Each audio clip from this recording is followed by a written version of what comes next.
कृष्ण हरी विठ्ठल केशवा रामकृष्ण हरी विठ्ठल केशवा रामकृष्ण हरी विठ्ठल केशवा रामकृष्ण हरी विठ्ठल केशवा रामकृष्ण हरी विठ्ठल केशवा रामकृष्ण हरी विठ्ठल केशवा रामकृष्ण शांत बसा रामकृष्ण हरी विठ्ठल केशवा रामकृष्ण सर्वांनी बोला रामकृष्ण हरी विठ्ठल केशवा रामकृष्ण हरी विठ्ठल केशवा रामकृष्ण हरी विठ्ठल केशवा रामकृष्ण हरी विठ्ठल केशवा रामकृष्ण हरी विठ्ठल केशवा रामकृष्ण हरी विठ्ठल केशवा रामकृष्ण हरी विठ्ठल केशवा कृष्ण हरी विठ्ठल केशवा रामकृष्ण हरी विठ्ठल केशवा कृष्ण हरी विठ्ठल केशवा रामकृष्ण हरी विठ्ठल केशवा रामकृष्ण हरी विठ्ठल केशवा रामकृष्ण हरी विठ्ठल केशवा रामकृष्ण हरी विठ्ठल केशवा रामकृष्ण हरी विठ्ठल केशवा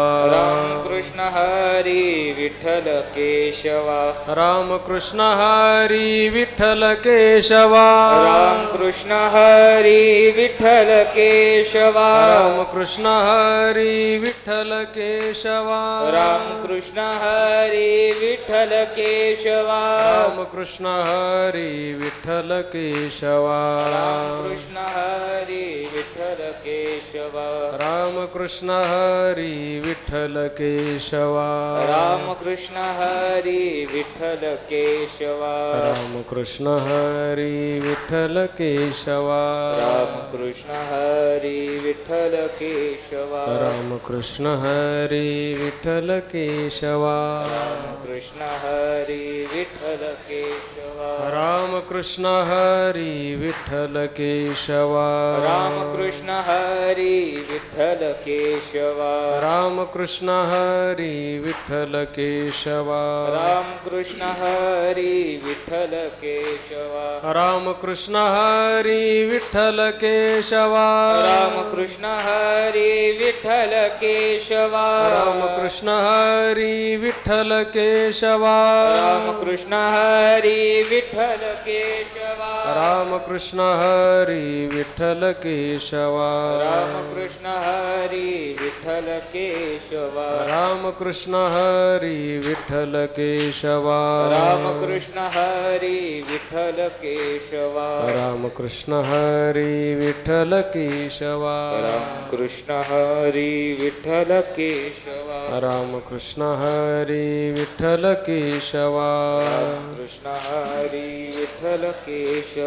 रामकृष्ण हरी विठ्ठल केशवा रामकृष्ण हरी विठ्ठल केशवा रामकृष्ण हरी विठ्ठल केशवा रामकृष्ण हरी विठ्ठल केशवा रामकृष्ण हरी विठ्ठल केशवा रामकृष्ण हरी विठ्ठल केशवा रामकृष्ण हरी विठ्ठल केशवा रामकृष्ण हरी विठ्ठल केशवा रामकृष्ण हरी विठ्ठल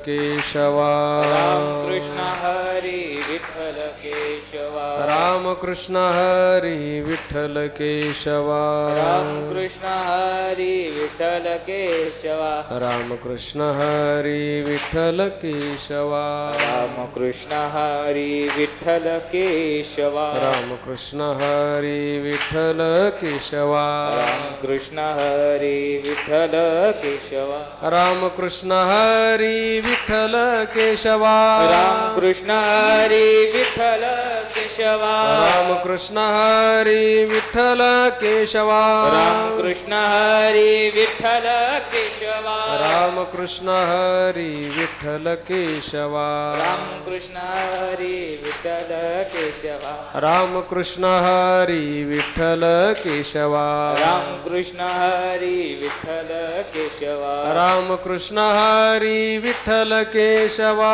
रामकृष्ण हरी विठ्ठल केशवा रामकृष्ण हरी विठ्ठल केशवा रामकृष्ण हरी विठ्ठल केशवा रामकृष्ण हरी विठ्ठल केशवा रामकृष्ण हरी विठ्ठल केशवा कृष्ण हरी विठ्ठल केशवा रामकृष्ण हरी विठ्ठल केशवा हरी विठ्ठल केशवा रामकृष्ण हरी विठ्ठल केशवा रामकृष्ण हरी विठ्ठल केशवा रामकृष्ण हरी विठ्ठल केशवा रामकृष्ण हरी विठ्ठल केशवा रामकृष्ण हरी विठ्ठल केशवा रामकृष्ण हरी विठ्ठल केशवा रामकृष्ण हरी विठ्ठल केशवा रामकृष्ण हरी विठ्ठल केशवा रामकृष्ण हरी विठ्ठल केशवा कृष्ण हरी विठ्ठल केशवा रामकृष्ण हरी विठ्ठल केशवा कृष्ण हरी विठ्ठल केशवा रामकृष्ण हरी विठ्ठल केशवा कृष्ण हरी विठ्ठल केशवा रामकृष्ण हरी विठ्ठल केशवा रामकृष्ण हरी विठ्ठल केशवा रामकृष्ण हरी विठ्ठल केशवा रामकृष्ण हरी विठ्ठल केशवा रामकृष्ण हरी विठ्ठल केशवा रामकृष्ण हरी विठ्ठल केशवा रामकृष्ण हरी विठ्ठल केशवा रामकृष्ण हरी विठ्ठल केशवा रामकृष्ण हरी विठ्ठल केशवा कृष्ण हरी विठ्ठल केशवा रामकृष्ण हरी विठ्ठल केशवा रामकृष्ण हरी विठ्ठल केशवा रामकृष्ण हरी विठ्ठल केशवा रामकृष्ण हरी विठ्ठल केशवा रामकृष्ण हरी विठ्ठल केशवा कृष्ण हरी विठ्ठल ज्ञानदेव तुकाराम ज्ञानदेव तुकाराम ज्ञानदेव तुकाराम ज्ञानदेव तुकाराम ज्ञानदेव तुकाराम ज्ञानदेव तुकाराम ज्ञानदेव तुकाराम ज्ञानदेव तुकाराम ज्ञानदेव तुकाराम ज्ञानदेव तुकाराम ज्ञानदेव तुकाराम ज्ञानदेव तुकाराम ज्ञानदेव तुकाराम ज्ञानदेव तुकाराम ज्ञानदेव तुकाराम ज्ञानदेव तुकाराम पुंडलिक वरदा हरी विठ्ठल श्री ज्ञानदेव माऊली ज्ञानेश्वर महाराज जगद्गुरु तुकाराम महाराज सद्गुरु जोग महाराज की जय.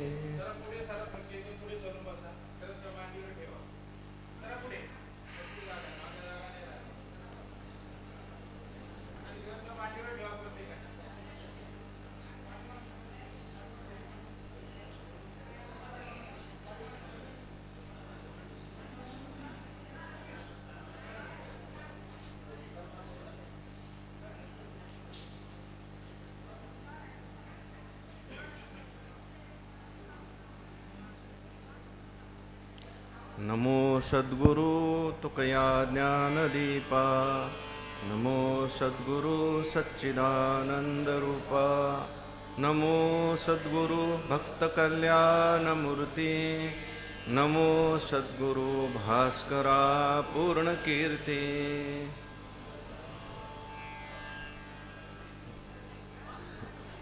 लेकुराचे हित वाहे माऊलीचे चित्त ऐशी कळवळ्याची जाती करी लाभाविन प्रीती. पोटी भार वाहे त्याचे सर्वस्वही साहे तुका म्हणे माझे तुम्हा संतांवरी ओझे. भगवंताच्या कृपेने सर्व साधू संतांच्या आशीर्वादाने पुण्यसलीला इंद्रायणी मातेच्या पावन तीरावर संजीवन समाधीस्थ ज्ञानोबारायांच्या या पवित्र अशा अलंकापूर नगरीमध्ये सिद्धेश्वर भगवंताच्या या पवित्र अशा प्रांगणामध्ये या ठिकाणी आपल्या सर्वांच्या सहकार्याने परमपूज्य गुरुवर्य बाबांच्या मार्गदर्शनाने कृपाछत्राखाली या ठिकाणी संपन्न होत असलेला हा अष्टादशाह जगद्गुरू श्री तुकोबारायांच्या गाथ्याचं चिंतन आपण सर्वजण मिळून या ठिकाणी करत आहोत. रामेश्वर महाराजांनी वर्णन केलेलं आहे, राघवे सागरात पाषाण तारियेले, तैसे तुकोबाने अभंग रचियेले. जड जीवांचा उद्धार करणारी, सर्व साधकांना मोक्ष प्राप्त करून देणारी, मुक्तांनाही भक्तीमध्ये रमायला लावणारी अशी असली दिव्य असलेली ही गाथा जगद्गुरू श्री तुकोबारायांचं हे वाङ्मय स्वरूप आहे. आणि या निमित्ताने आपल्याला तुकोबारायांशी संवाद करण्याचा एक सुवर्ण सुयोग प्राप्त झालेला आहे. आपण सर्वजण मिळून ते करत आहोत, हे आपलं सर्वांचं खूप भाग्य आहे.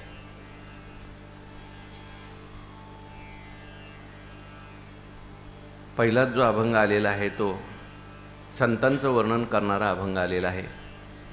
जगद्गुरू श्री तुकोबाराय आईची उपमा देऊन संतांचं वर्णन करतात. आई ज्याप्रमाणे आपल्या लेकरांच्यावर प्रेम करते, निरपेक्ष प्रेम करते, त्याप्रमाणे किंवा त्याहीपेक्षा संत जीवावर त्या ठिकाणी प्रेम करतात. हे महाराज या पहिल्या अभंगातून सांगतात. लेकुराचे हित वाहे माऊलीचे चित्त. आपल्या लेकराचं जे हित आहे, त्या माऊलीचं चित्त जे असतं ते सारखं लेकराचं हित वाहत असतं, म्हणजे त्या हिताच्या विषयी तळमळ करत असतं. हित झालं पाहिजे माझ्या लेकराचं, तर माऊली शब्द वापरलेला आहे. गुरुवरांच्या मुखातून ऐकलं, एकाच लेकराच्या बद्दल तळमळ करते ती आई म्हणा, परंतु सर्व लेकरांच्या बद्दल तळमळ करते, हिताच्या बद्दल तळमळ करते ती माऊली. जसं आईचं चित्त जे आहे, माझ्या मुलाचं कल्याण झालं पाहिजे, हित झालं पाहिजे, याच्याकरता तळमळत असतं. आणि हे करत असताना कुठल्याही प्रकारची अपेक्षा ती आई ठेवत नाही. आईशी कळवळ्याची जाती करी लाभावीन प्रीती. का बरं ती तळमळत असते?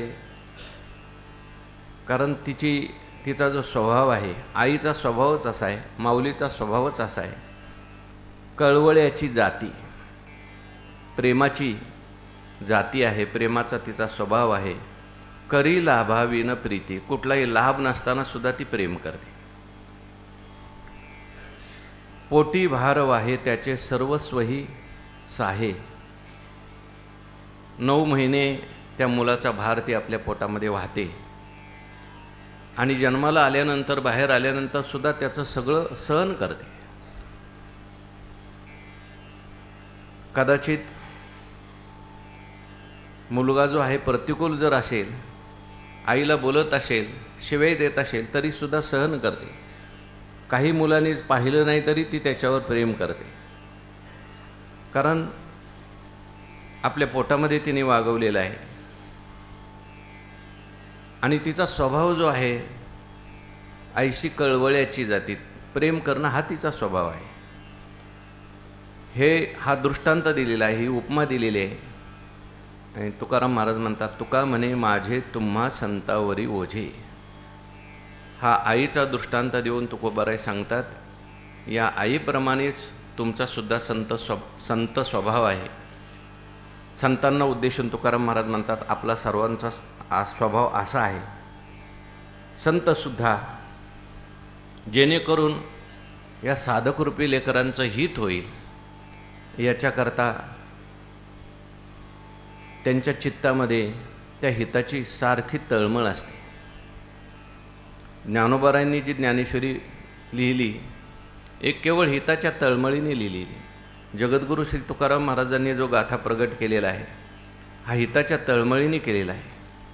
आपला हा जो अष्टादशा सुरू आहे, तब्येत बरी नसताना सुद्धा तो केवळ हिताच्या तळमळीने, माझं काही झालं तरी चालेल परंतु सगळ्यांचं हित झालं पाहिजे. म्हणून संत जे असतात आणि संतांचं विशेष हे आहे, आईचा दृष्टांत कमी पडतो. संतांना हिताचं ज्ञानही आहे आणि हिताची तळमळही आहे. आईला तळमळ आहे पण हिताचं ज्ञान असेल असं नाही, पण संतांना मात्र हिताचं ज्ञान आहे. म्हणून सद्गुरू जोग महाराजांची जी मूळ प्रत आहे सार्थगाथा, त्यात जाणे हा पाठ आहे, जाणे माऊलीचे हित. म्हणून आईशी कळवळ्याची जाती करी लाभावी न प्रीती. यांचा स्वभावच असा आहे, सर्वांच्यावर निरपेक्ष प्रेम करायचं. आपण प्रेम करू न करू, आपण एकदा शिकून गेल्यानंतर परत जाऊ न जाऊ, कोणी आपल्याकडे येवो न येवो, त्यांच्यावरही प्रेम करायचं. किंबहुना ज्यांनी त्रास दिलेला आहे, ज्यांनी दुःख दिलेलं आहे अशाही लोकांच्यावर सुद्धा प्रेम. म्हणून ज्ञानोबरायांनी पसायदानामध्ये पहिली मागणी जी आहे ती जे खळांची व्यंकटी सांडो अशी मागणी मागितली. कारण आईशी कळवळ्याची जाती, त्यांचंही कल्याण व्हावं, करी लाभावी न प्रीती. का बरं हे प्रेम करतात? म्हटले पोटी भारव आहे त्याचे सर्वस्वही सहाय. जशी आई आपल्या पोटामध्ये मुलांना वागवते तसे संतसुद्धा आपल्या पोटातच सगळ्यांना ठेवतात. सर्वांना भगवत स्वरूप पाहतात. सर्वत्र परमात्माच आहे. त्यांचं पोट म्हणजे परमात्मा, त्यांचं पोट म्हणजे आत्मा, आणि हे सगळं जगत आत्मस्वरूप आहे, माझ्या पोटातच आहे. आणि म्हणून त्यांनी काही जरी केलं, त्यांनी काही उपद्रव केला, जीभ दाताने चावली कोणी बत्तीशी ताडिले, म्हणून त्यांना काही राग येत नाही. त्याचे सर्वस्व ही सहाय ते सहन करतात. आणि म्हणून तुका म्हणे माझे तुम्हा संतावरी ओझे. माझा सगळा भार, परमार्थिक योगक्षेमाचा भार जो आहे, तुकाराम महाराज म्हणतात मी तुमच्यावर टाकलेला आहे. तुम्ही जे आता कराल माझं, आई जशी मुलाची सगळी चिंता करते त्याप्रमाणे तुम्ही माझी परमार्थिक योगक्षेमाची चिंता करा, असं त्या ठिकाणी तुकोबाराय या पहिल्या अभंगात म्हणतात. आम्हा गांजी जन तरी का मेला नारायण, झालो पोरटी निढळे नाही ठाव बुड आळे. हा दुसरा जो अभंग आहे हा भगवंताच्या विषयी आपला एक विश्वास प्रगट करणारा अभंग आहे. हो, ह्याच्यामध्ये थोडेसे विषय वेगवेगळे येतात. म्हणून सद्गुरू जोग महाराजांनी जी गाथा संपादित केलेली आहे त्याच्यामध्ये विषयवार वर्गीकरण केलेलं आहे. कारण एक विषय वेगळा येतो, लगेच दुसरा विषय वेगळा येतो, आणि मग चिंतन करायला थोडंसं आपली जी काही शृंखला आहे चिंतनाची कधी तुटते. इथे तुकोबाराय भगवंताच्या विषयी आपला पहिलं संतांचं वर्णन आहे आणि ते भगवंताच्या विषयी आपला विश्वास प्रगट केलेला आहे.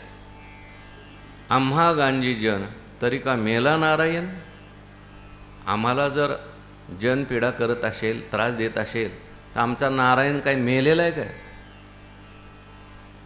म्हणजे आमचा नारायण मेलेला नाही, आम्हाला कोणी त्रास देऊ शकत नाही असं याच्यातून सांगायचं.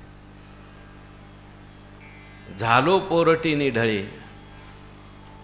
पण एखाद्या वेळेस समाजामध्ये असं दिसून येतं, मंबाजीवांनी काट्याने मारलं, छत्रपती शिवाजी महाराजांच्या कीर्तनामध्ये वेढा आला. मग अशा वेळेस भगवान परमात्म्याला उद्देशूनच तुकाराम महाराज हा अभंग लिहितात किंवा लोकांना सांगतात तुम्ही काही काळजी करू नका. तुकाराम महाराज शिवाजी महाराज सांगतात काळजी करू नका, आमचा नारायण आहे. आम्हा गांजी जन तरी का मेला नारायण, झालो पोरटी निढळे नाही ठाव बुड आळे. आणि कधी कधी लवकर जर भगवान परमात्मा आले नाही तर उद्वेगाने म्हणतात देवाला आम्ही आता पोरटी झालो, पोरके झालो, निढळे म्हणजे दुर्दैवी झालो. पोरकी झालो म्हणजे आता आम्हाला कोणी नाही, रक्षण करणारा नाही. निढळे म्हणजे आम्ही दुर्दैवी झालो. एवढा मोठा बाप असताना आम्हाला लोक त्रास द्यायला लागले. नाही ठाव, आता आम्हाला काही आश्रय राहिला नाही. बूड आळे, आम्हाला त्या ठिकाणी कोणी आश्रय नाही, मूळ राहिलं नाही. आणि आळे म्हणजे आमचं रक्षण करणारा सुद्धा कोणी राहिला नाही. आम्ही जना भ्यावे तरी का न लाजिजे देवे.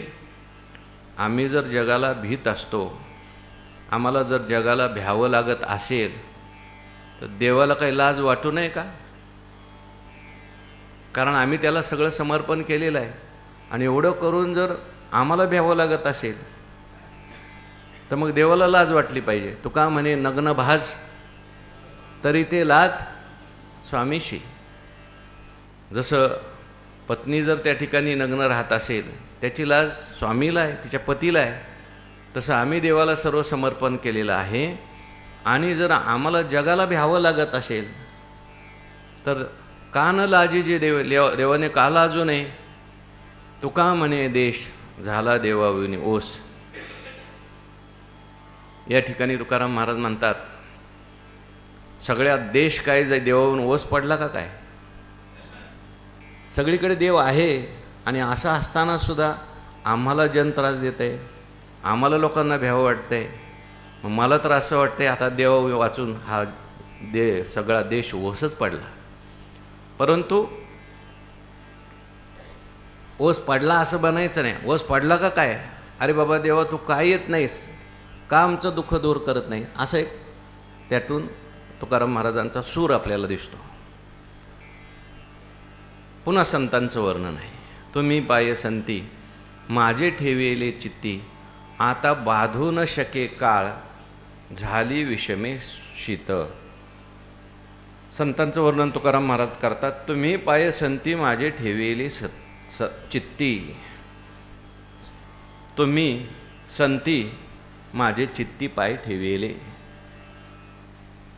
मी चित्तात तुमचे पाय ठेवले असं नाही, मी ठेवू शकत नाही, मी अनाधिकारी आहे. पण असं असताना सुद्धा तुम्ही माझ्यावर कृपा केली आणि तुमचे पाय माझ्या चित्तात ठेवले. ही तुमचीच कृपा आहे. तुका म्हणे तुम्ही उदार कृपाळ शृंगारले बाळ कवतुके. माझे ठेवेले चित्ती, माझ्या चित्तात तुम्ही तुमचे पाय ठेवले आणि त्याचा परिणाम असा झालेला आहे, आता बाधू न शके काळ झाली विषमे शीतळ. आता मात्र आम्हाला काळ कुठल्याही प्रकारे बाधा करू शकत नाही. कारण तुमचे पाय म्हणजे परमात्म्याचं स्वरूप आहे, ते माझ्या चित्तात राहिलं आहे. मी परमात्मा स्वरूपाकार झालेलो आहे आणि मग आता परमात्मा स्वरूपाच्या ठिकाणी काळ कुठल्याही प्रकारे बाधा करू शकत नाही.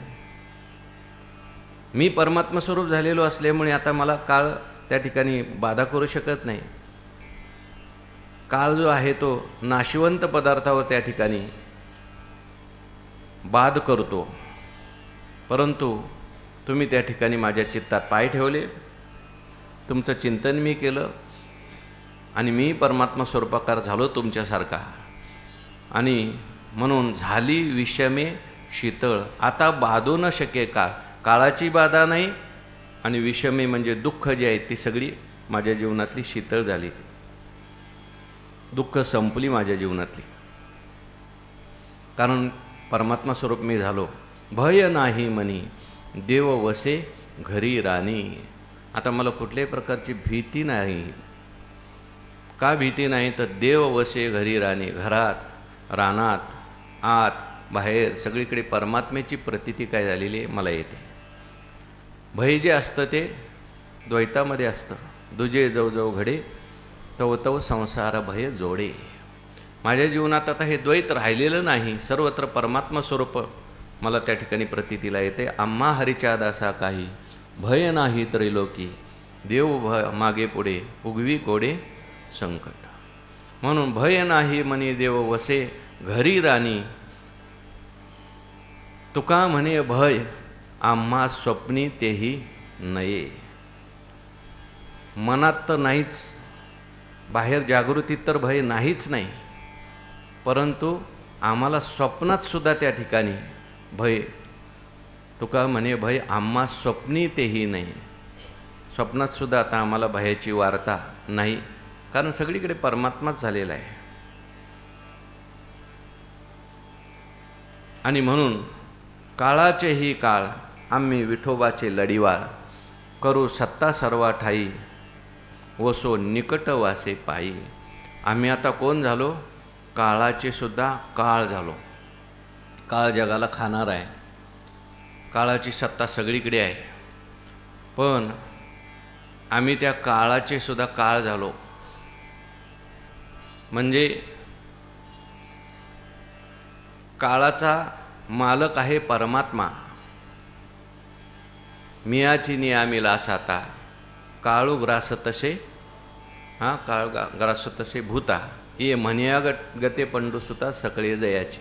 असा असलेला परमात्मा त्या काळाचा सुद्धा स्वामी आहे, सत्ताधीश आहे. पण त्या परमात्मा स्वरूपाकार आम्ही झालो, किंवा त्या परमात्मासुद्धा आमच्या स्वाधीन झाला. म्हणून आम्ही काळाचे सुद्धा काय झालो? काळ झालो. काळाला सुद्धा आम्ही मारून टाकलं, मृत्यूला सुद्धा आम्ही मारून टाकलं. अशा पद्धतीने आम्ही काळाचे काळ झालो. आम्ही त्याला कारण काय? आम्ही विठोबाचे लढीवाळ, आम्ही देवाचे लढीवाळ भक्त झालो, लाडके भक्त झालो. आणि त्यामुळे आता देवाचा लाडका असल्यामुळे काळ आमच्यापर्यंत येऊ शकत नाही. काळाला आम्ही मारून टाकलं. जगा काळ खाय आम्ही माथा दिला पाय. मग आता करू सत्ता सर्वा ठाई वसो निकट वासे पायी. आम्ही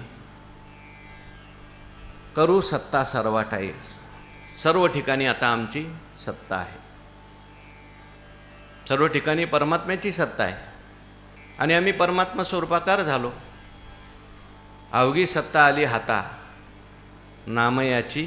नामयाचा किंवा जगदाकारी झाली सत्ता. वारून गेली पराधीनता, अवघ्या आपुलेची आता लाज आणि चिंता दुराविली. परमात्मा स्वरूपाकार आमची वृत्ती झाली, आम्ही परमात्मा स्वरूप झालो. म्हणून करू सत्ता सर्वा ठाई, सर्व ठिकाणी आमची सत्ता आहे. पण वसो निकट वासे पायी. ही सत्ता सर्वत्र असली, आम्ही सर्वरूप झालो असलो तरीसुद्धा त्या ठिकाणी परमात्म्याच्या पायाजवळ आम्ही राहू, परमात्म्याची भक्ती करू, परमात्म्याची सेवा करू. ऐशी कोणाची वैखरी वदे आमुचे सामोरी. आता असं कोणाची वैखरी वाणी आहे? आमच्या समोर ती आमच्या विरुद्ध बोलू शकेल, आम्हाला आमच्या या स्वरूपापासून अन्यथा करू शकेल, अशी कोणाची वैखरी आहे? कोणीच करू शकत नाही. आम्ही परमात्मा स्वरूपाकार झालो. कोणाच्याही बोलण्याने आता याच्यामध्ये कधी अन्यथा होणार नाही. तुका म्हणे बाण हाती हरिनाम तीक्ष्ण. आणि या काळाचं निवारण करण्याकरता, सर्वत्र सत्ता करण्याकरता, कोणाच्याही शब्दाचा किती आमची निंदा केली, किती आम्हाला त्रास दिला शब्दाने, तरी आमच्यावर त्याचा काही परिणाम होणार नाही. हे सगळं होण्याकरता आम्ही बाण हातामध्ये घेतलेले आहेत, शस्त्र हातात घेतलेलं आहे. कोणतं शस्त्र हातात घेतलेलं आहे? तुका म्हणे बाण हाती हरिनाम तीक्ष्ण. हरिनामाचे तीक्ष्ण बाण आम्ही आमच्या हातात घेतलेले आहे. कली पापाची ही मूर्ती नाम खड्ग घेऊ हाती. किंवा वीर विठ्ठलाचे गाढे कळीकाळ पाया पडे. पुढचं महत्त्वाचं आहे ते, पुढचं काही चरण हां, त्याच्या पुढचं एक चरण. हरिनाम बाण आमच्याकडे आहेत, शस्त्र आहेत, असं एक आलेलं आहे बघा. हां, त्या अभंगात नाही का वीर विठ्ठलाच्या गाडी त्याच्यात? हां हां, बाण अभंग हे हाती अभंग आहे तिथे दयाक्षमा शांतीसाठी. नामस्मरण हे बाण आहेत हातामध्ये. असं कुठलं प्रमाण पाहिजे आणखीन? ते तुम्ही सांगितलं ते काय? तुका म्हणे बाण हाती हरिनाम तीक्ष्ण. हरिनाम जे आहे ते तीक्ष्ण बाण आहे. हाती देऊनी सहस्र नामाचे हातियार. हे पण लागतं. काय करतंय हरिनाम बाण तीक्ष्ण? हे काळाला पराजित करणार आहे. आणि कोणाची जरी वैखरी असेल तरी सुद्धा ती आमच्यासमोर टिकू शकत नाही. त्याच्याकरता हे तीक्ष्ण हत्यार आम्ही हातामध्ये घेतलेलं आहे. यानंतर एका कंजूस मनुष्याला तुकाराम महाराजांनी उपरोधिक भाषेमध्ये त्या कंजूस मनुष्याचं वर्णन केलेलं आहे. जगामध्ये अशी कंजूस माणसं आहेत आणि अशा मनुष्याने आपला कंजूसपणा सोडून द्यावा. कंजूस मनुष्याची कशी अधोगती होते हे सांगण्याकरता म्हणून हा एक अभंग आहे. काय म्हणतात तुकाराम महाराज बघा. जन्मा येऊन उदार झाला, उद्धार केला वंशाचा म्हटले. जन्माला येऊन फार उदार झाला म्हटले तो. म्हणजे कंजूस मनुष्य आहे म्हणून त्याला तसं म्हटले. आणि याने उद्धार केला वंशाचा. याने आपल्या वंशाचा काय केला? उद्धार केला, म्हणजे अधोगतीला नेलेलं आहे. कसं? मिळवणी धन मिळवी माती. धन मिळवलं आणि काय मिळवली? माती मिळवली. काय? मिळवणी धन लावी पोराशी भांडण.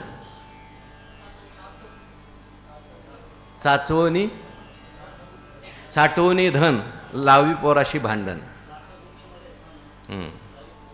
भांडण स्मरला. बरोबर. आणखी नाही का? मिळवून धन न घाली माती. नाटाच्या मग असू द्या. केला वंशाचा उद्धार. मिळवणी धन मिळवी माती. माती मिळवली म्हणजे काय?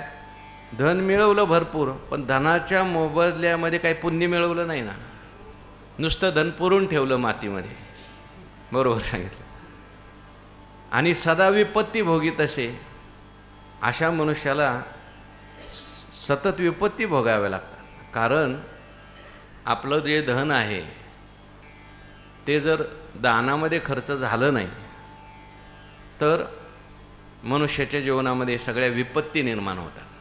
नाथ महाराजांनी असं म्हटले, दायाद राजा चोर आगी पूर्व कर्मे व्याधी संचरे अंगी. हे 5 जण 5 विभागी द्रव्य नाशा लागी पावती. किंवा धनाच्या 3 गती सांगितल्या, दान, भोग आणि नाश. याने उत्तम गती दान आहे, ती दिली नाही. मनुष्याने जर आपल्या जीवनामध्ये दान जर दिलं नाही, आता ज्ञानेश्वरीमध्ये विषय आला, दातव्यम इति दानम. कुठला तरी एक राजा होता, तो ब्रह्मलोकाला गेला अनुष्ठान करून पुराणात आलं आहे. तर गेल्यानंतर तिथे त्याला सारखी भूक लागायची. तर ब्रह्मदेवाला म्हटलं, हो का हो, मी तर असं ऐकलं होतं ब्रह्मलोकामध्ये भूक लागत नाही, ताण लागत नाही, मला काय सारखीच भूक लागते म्हणे. तर ब्रह्मदेवाने सांगितलं, बाबा पृथ्वीवर असताना तू काहीच दान दिलं नाही कोणाला, म्हणून सारखी तुला भूक लागते. असं पुराणामध्ये ते अनेक उदाहरणं आलेले आहेत गीता प्रेसच्या ह्याच्यामध्ये. तर या मनुष्याने काय केलं? सदा विपत्ती मग तया अपाऊ थोर आहे. ज्ञानोबारीने म्हटले ना, तया अपाऊ थोर आहे. जे हातीचेही भोगू न लाहे. आपलं जे आहे ते सुद्धा त्याला भोगता येत नाही. नाम घेता न मिळे अन्न. अशा माणसाचं नाव जर घेतलं तर आपल्याला अन्न मिळत नाही. आता आज मिळते की नाही काय माहिती. नवे कारण देखील या, कारण त्याचंच वर्णन चाललंय. आपलं कामसुद्धा त्याला पाहिल्यानंतर होईल की नाही सांगता येत नाही. आज उपवास आहे, बरं आहे, काय हरकत नाही. धर्म करिता ऐके कानी. कोणी जर धर्म केला, दान धर्म केला असं त्यांनी जर कानाने ऐकलं तर बांधे निजोनी डोकी अशी. तो काय करतो? परत ऐकू येऊ नये म्हणून डोकं बांधून घेतो, पहिल्यांदा कान बांधून घेतो. दाणे कापे हात नावडे ते विषयी मात. डोकं बांधून घेतो. आणि पण डोकं जरी बांधून घेतलं तरी एखाद्या दिवस ऐकायला येण्याची शक्यता आहे म्हणून झोपूनच घेतो. म्हणतात आता झोपल्यावर ऐकू येणार नाही. निजोनी डोकी अशी. घराव्याही पाहुणा आला म्हणे त्याला बरे नाही. आता घरात कोण आला पाहुणा? व्याही. व्याही आल्यानंतर आता पाहुण्याला काहीतरी द्यावं लागेल, जेवण तरी द्यावं लागेल, पाणी तरी द्यावं लागेल, तेही त्याला नको वाटतं. मग तो काय म्हणतो, अहो तुम्ही आले पण तुम्हाला माहिती आहे का काय झालं आहे? म्हणजे काय झालं? म्हणे त्याला बरी नाही, तुमचा जो जावई आहे ना हो त्याला बरं नाही, आणि त्याच्यामुळे आज आम्ही चहाही केला नाही आणि जेवणही केलं नाही, काहीच नाही. याचा अर्थ मग तो म्हटला ठीक आहे, आता नाही नका जेवण देऊ, तुम्ही केलं नका पाणी देऊ, पण कमीत कमी मला बसू द्या तरी थोडा वेळ. त्याला वाटतं आता बसल्यानंतर परत थोड्या वेळाने काय होणार, संध्याकाळी द्यावं लागेल. तो काय म्हणतो बघा पुढे, तुमच्या गावी वैद्य आहे, बैसून काय प्रयोजन? अहो तुमच्या गावी डॉक्टर आहेत तिकडं, इथं बसून काय प्रयोजन? लवकर जा आणि डॉक्टरला इकडं घेऊन या. म्हणजे कसाही त्याला कटवून लावायचा. त्याला व्याह्याला जर असं करत असेल तर मग हाथीला काय करत असेल, मधुकरी मागायला आलेला काय करत असेल. म्हणे त्याला बरे नाही, तुमच्या गावी वैद्य आहे, बैसून काय. उजू किती होतील पोरे, जाऊ द्या आता व्यायाचं तर जाऊ द्या, पण आता मुलं त्याला आहेत, त्या मुलांचं लग्न करावंच लागतं. तो म्हटला काय आहे पोरांची कटकट आहे हो, प्रत्येक वर्षी एका पोराचं लग्न करावं लागतं आणि खर्च होतो.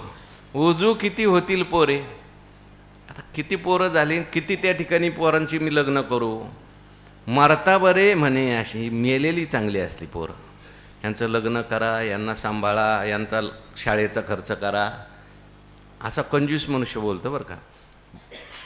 म्हणून देवा नवस करी, आणि मरावीत म्हणून देवाला काय करतो, नवस करतो. पण नवस केल्यानंतर देवाला नैवेद्य दाखवतो, तो सुद्धा दावी घरी होऊन बोने. म्हणजे देवाळात जाऊन नैवेद्य दाखवत नाही, तोही वायाला जाईल म्हणून घरीच नैवेद्य दाखवतो. खाऊन घेतो का काय नंतर काय माहिती. पर्वकाळी भट घराशी आला. एखादा पर्वकाळ असेल, एखादी ब्राह्मण देवता घरी आली तर तो म्हणतो बोंब घाला म्हणे पोरा. आपल्या घरी जर आला तर बोंब आल्याबरोबर लगेच पोरांना सांगून ठेवलेलं असतं, बोंबलायला सुरुवात करायची. आमच्या घरी चोरी झाली, आम्हाला त्रास झाला, आम्हाला दुःख झालं आहे, आमच्याच घरात काही नाही, बरोबर आहे ना. अशी काय करा, बोंब घाला म्हणे पोरा. तुमचा उन्हा होईल वाटा. का बरं?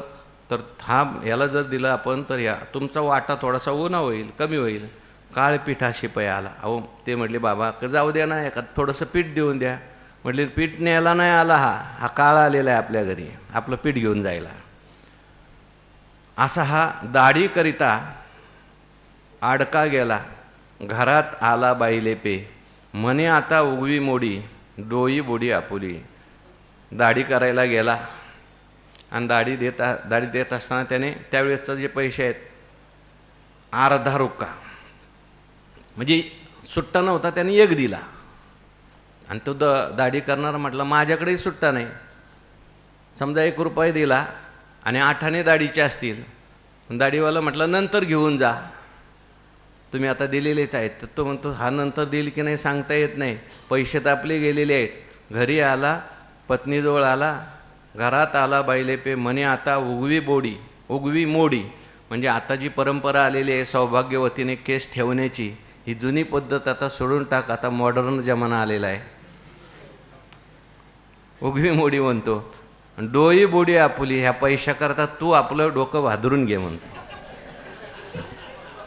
कशाला पैसे ठेवायचे त्याच्याकडे, आपले पैसे वायाला जाऊ द्यायचे नाही. तीर्थ स्वप्नीने ने गंगा, पूजन लिंगा गावीची या. स्वप्नात सुद्धा तीर्थ नाही, गंगा नाही. आमचे गुरुवारींनी एक दृष्टांत सांगितला होता. ते म्हटले एक कंजूस मनुष्य तिकडे गेला म्हणे आपल्या काशीला, आणि पहाटे 2लाच आंघोळीला गेला. त्याला वाटलं पैसे वगैरे कोणी मागेल आपल्याला, पण ते पंडित तिथले हुशार असतात, त्यांना माहिती आहे गिऱ्हाईक काशी येतात म्हणून. एक पंडित बरोबर 2 वाजता त्याच्यासमोर उभा. म्हणजे गंगाजी शेबडकर तीर्थ नकोई महान, या दान की बडी महिमा आहे, दिजे दान. तर म्हटलं काय करायचं बाबा, आता काहीतरी मार्ग काढला पाहिजे. म्हटलं हो पंडितजी, माझा नियम असा आहे, धर्मशास्त्राचा नियम असा आहे, चंदन लावल्याशिवाय मी कुठलंही धार्मिक कार्य करत नाही. कपाळाला गंध मी घरी जातो, गंध लावून येतो आणि तुम्हाला दान देतो. पंडित हुशार होता, लगेच गंगेची माती घेतली आणि दिली कपाळाला लावून. गंगाजी शेबडकर तीर्थ नकोई मान, गंगाजी के रीती तू चंदन करके मान. हाही हुशार होता. म्हटले गंगेच्या पाण्यात एक बेडकुळी चालली होती, ती उधरली म्हणे. म्हटले गंगाजी शे बडकर तीर्थ नकोई मान, गंगाजी की मेंढकी तू गौ करके मान लीजिए गौ म्हटलं. गाय गे म्हटला. म्हणजे असे जे आहेत, नेने गंगा स्वप्नी तीर्थ स्वप्नी नेने गंगा पूजन लिंगा गावीच्या, गावातलं जे देवळातलं लिंग आहे, शिवलिंग आहे, त्याचं कधी पूजन त्या ठिकाणी करत नाही.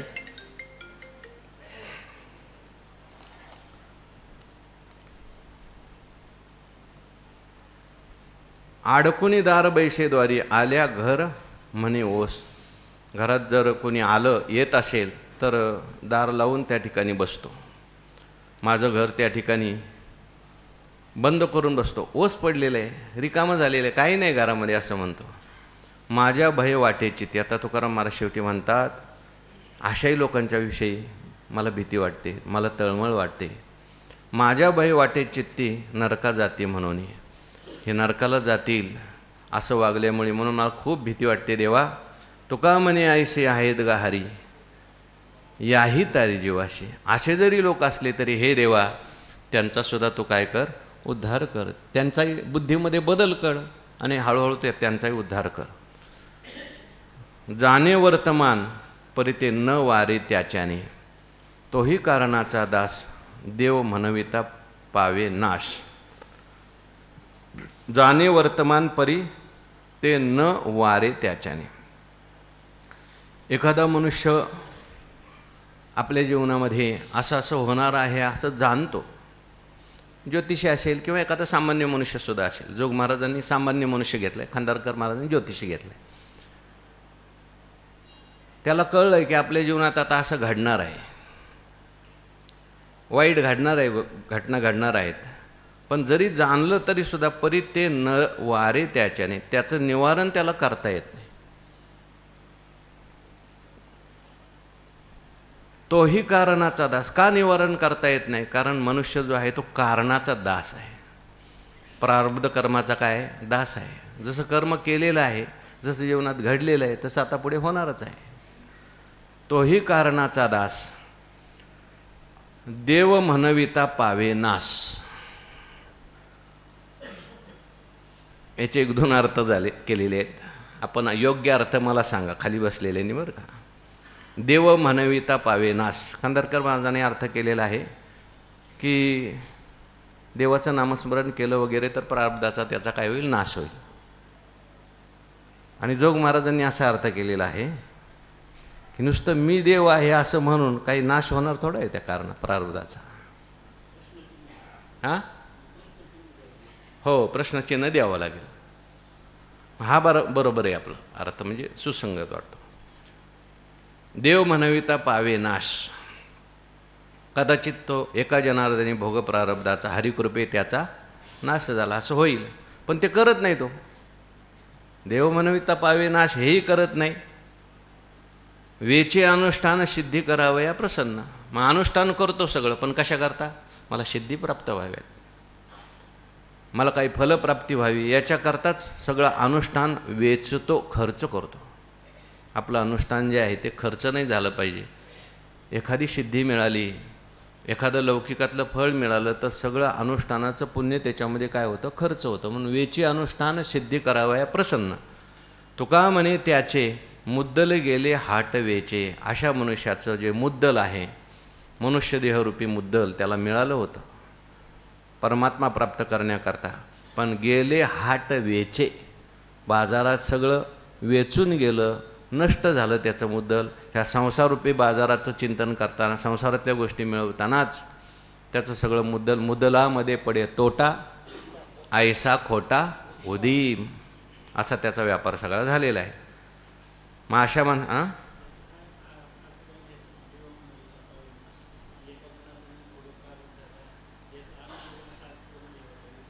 हो, म्हणजे त्याने केलं तर होईल, कारणाचा नाश होत नाही. पण त्याने देवाचं चिंतन केलं तर होऊ शकतो, पण हा करत नाही. हो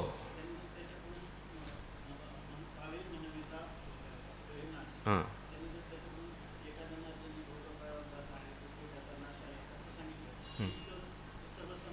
हो करू शकतो, चालेल. हो, पण जोग महाराजांची जी गात आहे त्याच्यात असं लिहिलं होतं की मी देव म्हणून नुसतं काय होणार आहे, त्याचा नाश थोडा होणार आहे असं लिहिलं आहे. प्रश्नचिन्ह द्यावं लागेल, ते प्रश्नचिन्ह नाही आहे तिथं. ठीक. तुका म्हणे त्याचे मुद्दल गेले हाटवेचे. मग त्याचं मुद्दल गेलंय, मग जाऊ नये असं वाटत असेल तर इकडं आमच्या दुकानात ये म्हटले. आम्ही दुकान टाकलेलं आहे.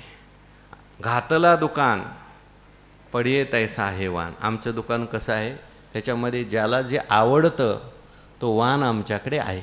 संत सज्जनी मांडली दुकाने, जे जया पाहिजे ते आहे रे. भक्ती मुक्ती किंवा घातीला दुकान देते आली अशी दान. संत उदार उदार भरले तंबाळ. पडिये तैसा आहे वान. जशी ज्याला पाहिजे तसं वान आमच्याकडे आहे, माल आमच्याकडे आहे. आम्ही भांडारी देवाचे. कुठून आलं तुमच्याकडे माल एवढा? आमचं दुकान नाही म्हटले, दुकान त्यांचं आहे. आम्ही भांडारी आहोत, आम्ही त्यांचे खजिनदार आहोत. आम्ही भांडारी देवाचे, घ्यावे घ्यावे माप वाचे. हां, द्यावे घ्यावे, बरोबर. द्यावे घ्यावे माप वाचे.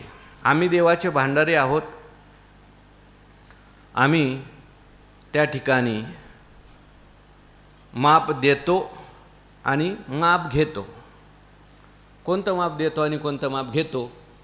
खांदारकर महाराजांनी नाम माप लिहिलं आहे आणि जोग महाराजांनी अर्थ केला की उपदेशरूपी माप आम्ही देतो आणि प्रश्नरूपी माप घेतो, किंवा नाम देतो आणि नाम घ्यायला लावतो. द्यावे घ्यावे माप वाचे, उगो जानो मोडी, झाली नव्हे त्याची जोडी. आणि आम्हाला स्पष्ट कळतं, मोडी म्हणजे चालीरीत. आम्ही आता माप दिलं आहे, आम्ही उपदेश केला आहे, परंतु कोणी जीवनात त्याचा उपयोग केला की नाही, त्याचा कोणाला फायदा झाला की नाही, हे आम्हाला स्पष्ट कळतं लगेच. आम्ही तर दिलं आहे, पण उगू जानो मोडी, झाली नव्हे त्याची जोडी. त्याची खरी जोडी त्याच्या जीवनात झाली की नाही हे आम्हाला त्याच्या चालीरीतीतून लगेच कळतं. तुका म्हणे पुढी मोल तैशी खरी कुडी. आणि आम्ही माप दिलं, आम्हाला कळतं की एकदा माप दिलं आहे, दोनदा माप दिलं आहे, पण ह्याला काहीच उपयोग जीवनात झाला नाही. मग आता कोणता उपदेश करायचा, कसा उपदेश करायचा? तुका म्हणे पुडी मोल तैशी खरी कुडी. आम्ही जी पुडी देतो, पुडी देणे म्हणजे चांगल्या प्रकारे शिकवणे. आम्ही त्याला चांगल्या प्रकारे शिकवतो. मोल तैशी खरी कुडी. जसं त्याचं मोल असेल, जसा त्याचा अधिकार असेल, तसं त्याला त्या ठिकाणी आम्ही काय करतो? उपदेश करतो. काहींना मग गोड बोलून उपदेश करतो, काहींना थोडासा कठोर उपदेश करतो.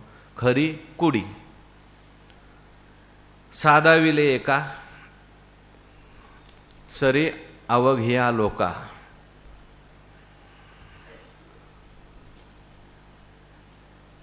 आता आवडीच्या हाती भेद नाही पंगती. आणि या दुकानासाठी येण्याकरता आम्ही सगळ्यांना हाका मारतो, एकदम हाका मारतो. एका अवघ्या लोका एका सरे साधाविले.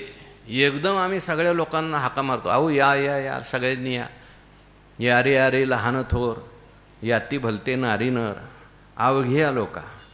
पण आता आवडीच्या हाती भेद नाही ये पंगती. त्या ठिकाणी आमची जी पंगत आहे याच्यामध्ये कुठलाही भेद नाही. पण जशी तुमची आवड असेल तसं तुम्हाला मिळेल. आमच्या पंक्तीत भेद नाही, पण तुम्हाला जर आवड नसेल तर तुम्हाला कमी मिळेल, जास्त असेल तुम्हाला जास्त मिळेल. एक मनुष्य तांब्या घेऊन गेला पाणी आणायला.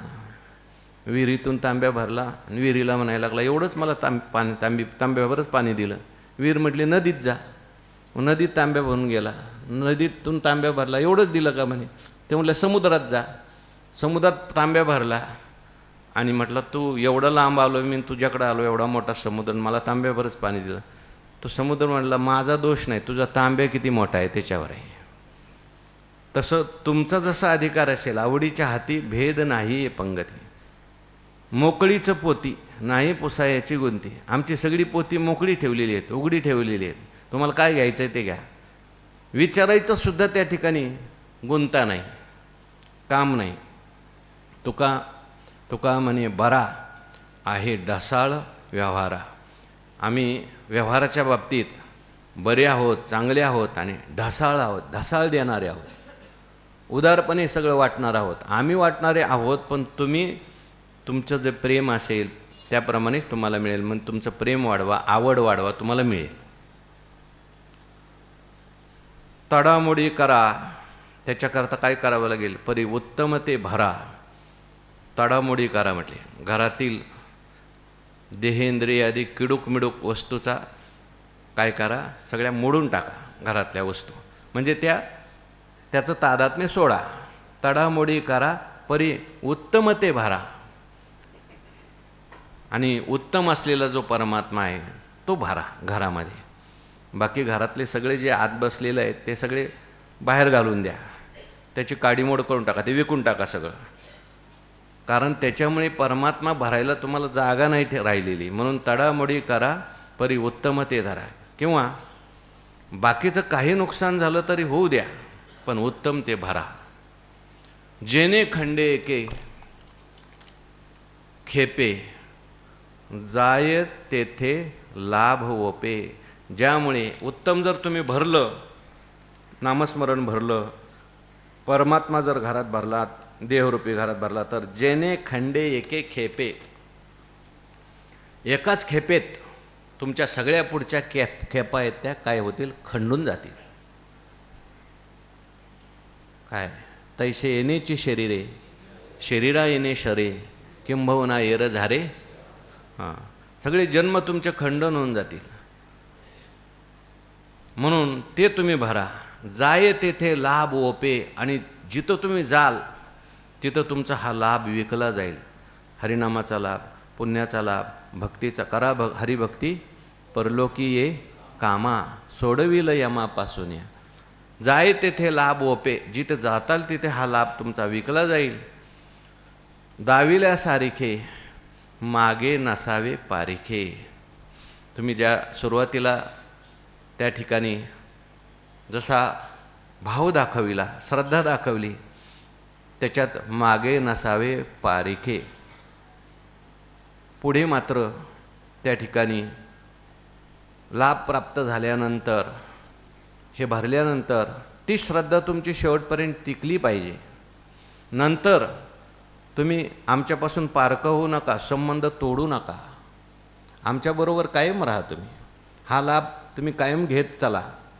म्हणून दाविल्यासारखे आता जशी श्रद्धा दाखवली, नाही तर पहिल्या वर्षात श्रद्धा दाखवता, चौथ्या वर्षात पारखे होऊन जाता.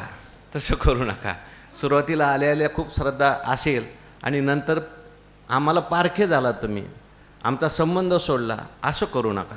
कायम तुम्ही आमच्या संबंधात राहा. मग मागे पुढे होईल काय त्याचं फळ? मागे पुढे ऋण, तुका म्हणे फिटे हीन. हीन असलेलं जे ऋण आहे आपल्यावर, मागचं आणि पुढचं. मागचं संचिताचं आहे म्हणा, आणि पुढचं जे आहे आता क्रियमानाचं, क्रियमान कर्माचं पुढचं, मागचं संचिताचं ऋण जे आहे, हे सगळं काय होईल? फिटून जाईल. पुढे नाही शीन, झाली या दर्शन एक वेळ. मागील परिहार, पुढे नाही शीन, झाली या दर्शन एक वेळा. पापपुण्य गेले एका स्नानेची खुंटले. त्या ठिकाणी सगळं ऋणातून तुम्ही मुक्त व्हाल. कर्माचं ऋण तुमच्यावर आहे आणि या सगळ्या कर्मातून तुम्ही काय होऊन जाल? मुक्त व्हाल. ह्याच्याकरता काय करावं लागेल? आणखीन म्हटलं एक काम करा. सोपी गोष्ट सांगतो तुम्हाला. नसावे ओशाळ, मग मानेती सकळ. हो, एखादा गेला असेल तुकाराम महाराजांच्याकडे, मला कोणीच मानत नाही हो, त्यांनाच एवढे जण मानतात, काहीतरी मला उपदेश करा. मी एवढं केलं, दान केला, धर्म केला, तरी मला लोक मानत नाहीत, बाबांनाच मानतात जास्त. म्हणजे एक सूत्र लक्षात ठेवलं, तुला सगळे मानतील. काय करू? नसावे ओशाळ, मग मानेती सकळ. आपण ओशाळ नसलं पाहिजे. ओशाळ म्हणजे त्या ठिकाणी मिंधन असावं कोणाचं. 2-3 अर्थ दिले होते, कुठे गेला? 9. हां आहे. स्वैर, मिंधा, संकोचित, हे आपण नसलं पाहिजे. कोणाचा मिंद जर असेल मग लोक, किंवा स्वैर जर मनुष्य असेल, संकुचित मनुष्य असेल तर मग कोणी मानत नाही. आणि जो मनुष्य कोणाचाच मिंदा नाही, संकोचित नाही, स्वैराचरण नाही, मग मानिती सकळ, त्याला सगळे लोक काय करतात? आपोआप मानतात. जाय तेथे पावे मान, चाले बोलिले वचन. तो जिकडं जाईल तिकडं त्याला मान मिळतो. आणि चाले बोलिले वचन, त्याने जे बोललेलं वचन आहे ते चालतं. म्हणजे बोललं की लोक तसं करायला लागतात. का? कारण तो वशाळ नाही. तुकाराम महाराज म्हणतात, आम्ही बोलल्यानंतर लोक करतात त्याचं कारण काय? आम्ही कोणाशी वशाळ नाही. संतांनी सांगितलेलं आपण लगेच ऐकतो, त्याचं कारण हे आहे. राहो नेदी बाकी, दान ज्याचे त्याशी टाकी. आणि वशाळ नसलं पाहिजे. अशा मनुष्याला जिकडे जाईल तिकडे मान तर मिळेलच. त्याने सांगितलेलं वचन लोक करतात. कारण तो काय करतो म्हणे, राहो नेदी बाकी, दान ज्याचे त्याशी टाकी. कोणाचं काही दान बाकी देणं बाकी ठेवत नाही. सगळं ज्याला त्याला व्यवस्थित देऊन टाकतो. म्हणजे ऋण तर ठेवतच नाही कोणाचं, पण ज्याला जसा मान द्यायचा आहे तसा तो मान देत राहतो सगळ्यांना.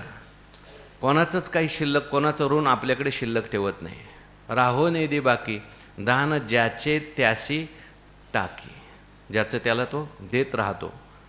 आणि म्हणून असा सर्वगुण संपन्न हा मनुष्य असल्यामुळे, सगळ्यात मोठा गुण जर काय असेल तर नसावे वशाळ, हा सगळ्यात मोठा गुण आहे. कोणाचं मिंद नसणं हा सगळ्यात मोठा गुण आहे. आणि सगळ्यांना देणं हा सगळ्यात मोठा गुण आहे. हे 2 गुण जर असतील तर व्हावा वाटे जना, तुका म्हणे साठी गुणा. या गुणासाठी तो मनुष्य सगळ्यांना हवासा वाटतो. सगळ्यांना असं वाटतं मला यांच्याशी बोलावं, मला यांच्या सहवासात राहायला मिळावं. चित्त शुद्ध तरी शत्रुमित्र होती, व्याघ्रही न खाती सर्पतया. विष ते अमृत आघात ते हित, अकर्तव्य नीत होय त्याशी. हा अभंग सद्गुरुजोग महाराजांच्या गाथेमध्ये रामेश्वर भट्टांना जेव्हा ताप झाला आणि रामेश्वर भट्ट ते इथं ज्ञानोबारायांच्याकडे आले आणि त्यांनी धरणं घेतलं. तुकोबारायांना वह्या बुडवायला सांगितल्या. नंतर त्या बारवेमध्ये स्नानाकरता गेले पुण्याला. अनगडशाची बारव होती. अनगडशाला राग आला, माझ्या बारीत कोण स्नान करतो, मी आईशे डुबते रहो म्हटले. शाप दिल्यामुळं अंग सगळं तप्त झालं आणि तो ताप थांबेना. पाण्याची घागर डोक्यावर घेतली, तिला छिद्र पाडलं आणि तसं पाण्याची घागर घेऊन इथं माऊलीजवळ आले. म्हटले माऊली मला एवढा ताप का होतो आहे, काय माझं चुकलं आहे? तर ज्ञानोबारायांनी स्वप्नामध्ये दृष्टांत दिला. तुका सर्वा श्रेष्ठ प्रिया माथोर, काजो अवतार नामयाचा, त्याची तुझं काही घडली निंदा म्हणून या बाधा झाली तुझं. त्यांना शरण जा म्हटल्यानंतर तुकोबारायांना शरण गेले. तेव्हा तुकोबारायांनी हा अभंग लिहून त्या ठिकाणी त्यांना दिला. चित्त शुद्ध तरी सूत्र दिलं त्यांचं निमित्त आहे. आपल्या सगळ्यांच्या करता आपल्या जीवनातले ताप जर जावेत असं वाटत असेल, काय केलं पाहिजे? म्हणजे चित्त शुद्ध तरी शत्रुमित्र होती, व्याघ्रही न खाती सर्पतया. काय असतं, जो ताप असतो शेवटी चित्ताला होत असतो ना. शरीरापेक्षाही शरीराचा ताप जो आहे तो ताप मनाला होत असतो. शरीराला झालेला ताप मनाला होत असतो, मनातून तो अभिव्यक्त होत असतो. म्हणून आपलं जर चित्त शुद्ध केलं तर शत्रूसुद्धा काय आहेत, मित्र होतात आपले. कारण हा माझा शत्रू आहे असं म्हणून मनाने त्याला पाहिलं की ताप वाटायला लागतो. त्या ठिकाणी त्याचा उत्कर्ष झाला तरी ताप होतो. म्हणून आपलं चित्त जर आपण शुद्ध केलं, पवित्र केलं, मलरहित केलं तर शत्रूसुद्धा काय होतील, मित्र होतील. व्याघ्रही न खाती सर्पतया, आणि त्याला व्याघ्रने वाघसुद्धा खाणार नाही आणि सर्पसुद्धा त्याला चावणार नाही, चित्त शुद्ध झालं तर. कारण पवित्र चित्त जे आहे ते परमात्मा स्वरूपाकार होतं, आणि परमात्मा स्वरूपाकार जर चित्त झालं तर त्या ठिकाणी सर्वत्र परमात्माच आहे. बाबांनीची एकदा मागे गोष्ट सांगितली होती. कोणीतरी एक महात्मा होते पाठामध्ये सांगत, आणि ते बसलेले होते आपल्या जंगलामध्ये. एक अस्वल आलं आणि त्या अस्वलाने त्याला काय केली, मिठी मारली महात्म्याला. आता ह्यांनी काय केलं, ह्यांनी त्याला मिठी मारली. म्हणजे वा वा वा म्हणले, बरेच दिवसांनी तो भेटला, किती आनंद झाला मला तो आला म्हणे. तर ते अस्वल जे होतं त्यांनी काहीच केलं नाही म्हणे त्याला, ते अस्वल निघून गेलं. हां, किंवा रामतीर्थांच्या जीवनातही सांगतात की ते परदेशात चालले होते आणि ते परदेशातले जे लोक ते त्यांनी पाहिलं संन्यासी महात्मा, आणि काहीच नाही यांच्याकडे, बॅग नाही, काही नाही, काही नाही, निघालेत. म्हटले तिकडे गेल्यानंतर, अमेरिकेत गेल्यानंतर कोणाकडे तुम्ही राहणार आहे, कोण तुमचं सगळं करणार आहे. यांनी त्याच्याच खांद्यावर हात ठेवला. म्हणजे आप करोगे म्हणे, तू करशील म्हणे, तू माझा आत्मबंधू आहेस, म्हणजे तुझा आत्मा आणि माझा आत्मा एकच आहे म्हटले, तू सगळं माझं करशील. आणि त्याच मनुष्याने सगळं त्यांचा तिकडचा खर्च केला. रामतीर्थ ना. चित्त शुद्ध तरी शत्रुमित्र होती, व्याघ्रही न खाती सर्पतया. विष ते अमृत, आघात ते हित. त्याच्या जीवनामध्ये विष जे आहे ते सुद्धा अमृत होतं. याला आपल्याला प्रल्हादजींचं चरित्र बघितलं तर सगळं याला लागतं. विष असेल त्यांच्या जीवनात, पण ते अमृतासारखं होतं त्यांना.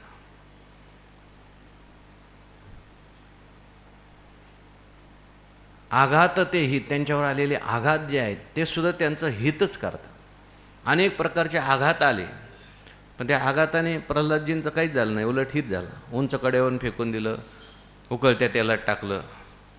अकर्तव्य नीत होय त्याशी.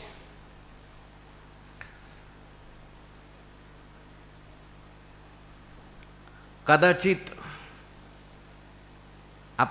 व्यावहारिकदृष्ट्या किंवा संस्काराने एखादा त्यांच्या जीवनात अधर्म घडलेला दिसला तरी सुद्धा तो अधर्म सगळ्या जगाकरता नीत होऊन जातो. बरोबर. लौकिक दृष्टीने तो कदाचित एखाद्याला अधर्म वाटेल. प्रल्हादजींनी लौकिक दृष्टीने वडिलांचं ऐकलं नाही, अकर्तव्य आहे, पण तेच नीत झालं. प्रल्हादे जनक बिभीषणे बंधू, राज्यमाता निंदू भरते केली. जगासाठी ती नीती होऊन गेली, जगासाठी ते तत्व होऊन गेलं, एक नियम होऊन गेला. नीत होय त्याशी. दुःख ते देईल सर्व सुखफळ. त्याच्या जीवनातलं जे दुःख आहे हे सुद्धा त्याला सर्व सुखफळ देऊन टाकेल.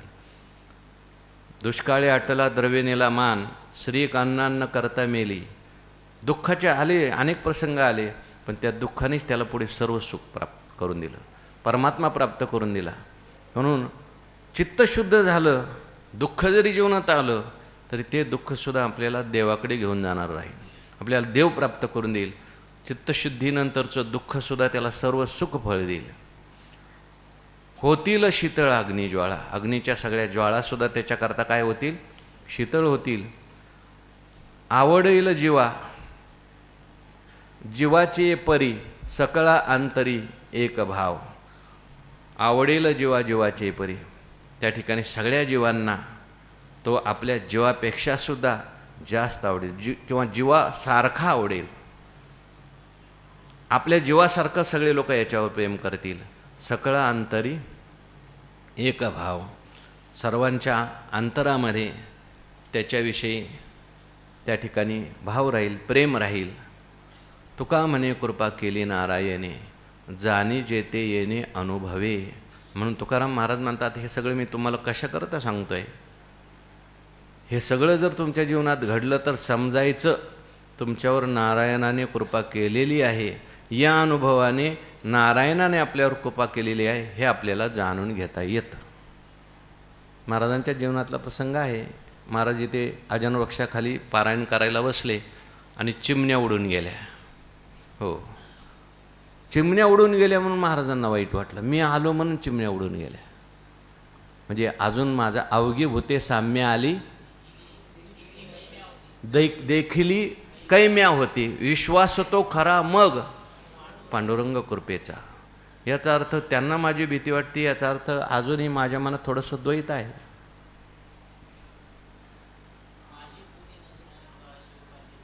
माझी कोणी न धरो शंका, ऐसे हो का निर्द्वंद्व. हो, असं म्हणतात. लोकमान्य टिळकांच्या सुद्धा अंगावर चिमणी येऊन बसायच्या आणि तो जो जेलर आला का ते उडून जायच्या. ते लोकमान्य टिळकांना ते जेलर विचारायचे, इंग्रज अधिकारी, मी आल्यावर चिमण्या का उडून जातात. ते म्हणजे जे चिमण्याला कळतंय ते तुला कळलं नाही अजून.